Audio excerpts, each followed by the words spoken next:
All right, Cincinnati Bengals at the Tennessee Titans. Bengals favored by 2.5 on the road in Tennessee.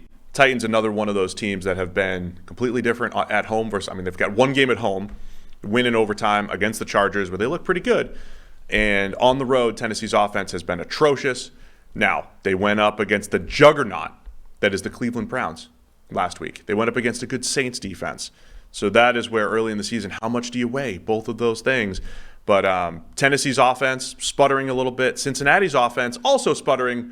Joe Burrow playing through the calf injury. Clearly not the same offense. Bunch of drops the other night. What are you looking for in this one?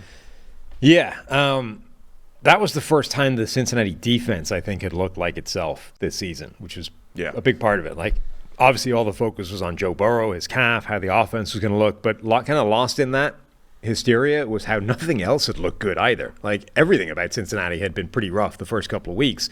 That was the first week where that defense really showed up and looked like a Lou Anarumo defense that we expected to see this season.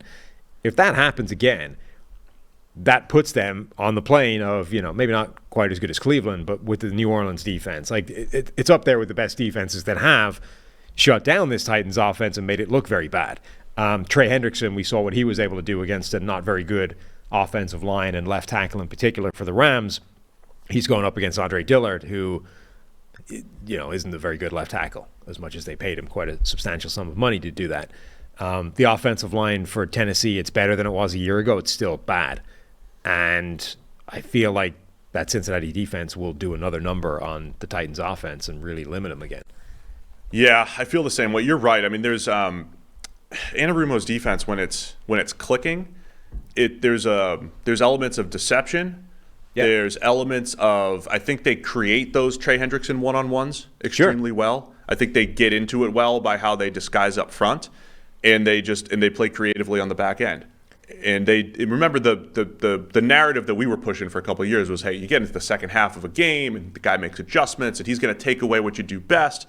It did feel like that the other night. Did you hear Sean McVay's comments talking about, I forget what specifically he was talking about, but he was basically sort of saying, the reason we did this over and over and over again was because we were getting the looks that said that play should work, and we kept going and then it didn't. And it's like, yeah, but did it occur to you that you were getting those looks because they were showing you those looks and then not, actually attacking the thing? They were baiting you into doing the thing that they wanted you to do because they knew that they could shut that down and dominate it. It sort of felt a little bit like that Super Bowl, where the Patriots just gave him the look that they wanted him to see every play, and because they knew that they had the answer to that. Right. I wonder if McVay is still very susceptible to that, of like just doing the thing that you get the look for and then not ever really figuring out that the team wants you to do that.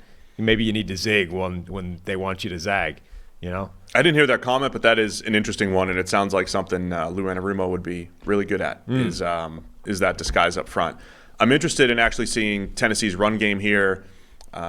DJ Reader, when he's at his best, as good as it gets as far as, run-stopping nose tackle. I believe last year they did a nice job against Tennessee's run game, if I'm remembering correctly. I'm with you as far as, I think Cincinnati's defense is going to start to find their stride here, continue to find their stride. They'll have this advantage against Tennessee's offensive line. My question is that Cincinnati offense, what do we see from them? They dropped back more. Was it the second most dropbacks in Burrow's career in the game where they were trying to protect him? Yeah.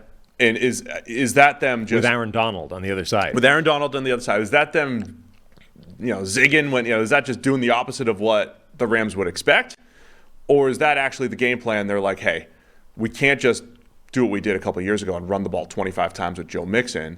We're going to pass to set up the run. We're going to go quick-hitting pass game, and that's our strategy. It does feel like this offense is just treading water until Burrow's more confident throwing the ball down the field. So I'm interested to see if it's like spread it out. Yeah. It's quick-hitting pass game, which is not great for this team. With Jamar Chase can do it all, but you don't want to be Jamar Chase, 15 targets at 3 yards average depth of target. That's fine. He played. They got him involved the other night, but you still want those big plays at some point. So I want to see if they're just treading water with quick hitting pass game again, which I think can work. but it won't be as explosive as it can be until maybe week 7 or 8 when they, hopefully have a healthy Burrow. Yeah, I feel like that was the plan. His average time to throw was extremely fast. Obviously, Jamar Chase got 15 targets. I think the plan was to try and just get the ball out of his hands quickly and therefore limit how much they're going to ask him to move around on that calf. And it worked. The problem I think Burrow has is, number one, the calf thing isn't going to go away. This is something he's going to be dealing with. Number two, he already didn't have a cannon, and the calf takes velocity off his arm. There were a few plays in that game where you're like, ooh, that looked like late career Drew Brees, where it just died. I'm firing it out to the flat, and it just sinks. You're like, he just doesn't have the arm anymore.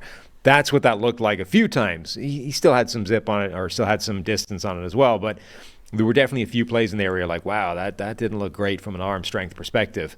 If Josh Allen gets a calf injury, the dude has more than enough velocity to A, be able to lose a few miles per hour, and B, make up for it from the hips up.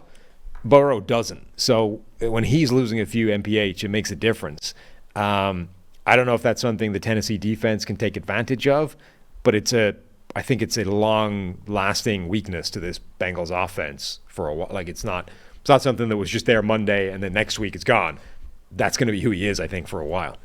On the other side, I'm curious to see if, lazy analysis, if Tennessee's just better at home.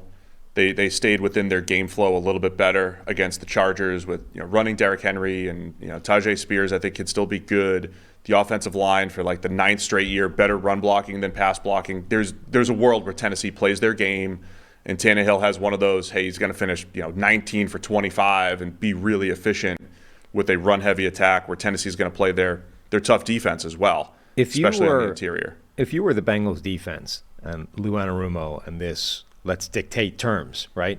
Would you want them to keep Derrick Henry on or off the field?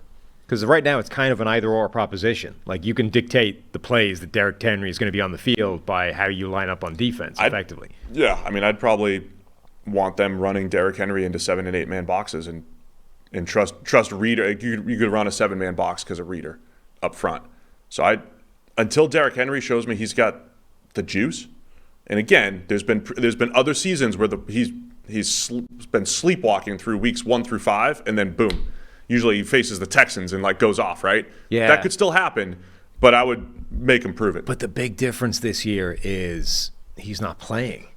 The one thing that Derrick Henry has always done is play all of the snaps, right, or almost all the time. And yeah, he's had unproductive stretches, but the hope. I remember those the cliches for running backs. They get stronger the more you give them the ball. They get the harder to bring down the fourth quarter and all that kind of crap, right? And a lot of the time it's not true.